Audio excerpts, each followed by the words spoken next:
आज सकाळी गावातले पोरं आले म्हणत आंब्याचे पानं तोडतो तोरणं बनवायसाठी. मग म्या म्हटलं ते काय विचारायचे गोट आहे का, लागले तेवढे तोडून घ्या तुम्ही, आपला झाडच आहे आपल्या वावरात आंब्याचं. मग धसले दोघं जण वर. एक जण म्हणे मला धसताच येत नाही. मग ते वदरचे 2 जण म्हणत अरे धस रे बा कसंही बी आणि चाल लवकर आपल्याला हे पानं तोडून घरी जावं लागते. मग धसला तो शेंड्यात. मग चालू केलं त्याने त्याची कामगिरी. तेवढ्यात बाजूनं मला मा हिरीत आहे की नाही अंदरून हिरीतून धुपूट येता खेपी दिसलं. मला बेच्या नवल वाटलं. म्हटलं नक्की हे कोण्यातरी बिळ्या फुकणाऱ्याचं काम असलं पाहिजे. दुरून पाहिलं बाजूनं धुवा चालू.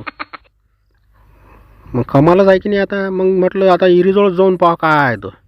हिरीजवळ जाऊन पाहतो तर हिरीतून अंदरून धुपूट चालू. कमालच आहे की नाही बरं. आता हे हिरीत अंदर त्याच्यातही बिळी टाकली तुम्ही. फार असं चालू असते आमचं हे वावरातलं आता कामगिरी.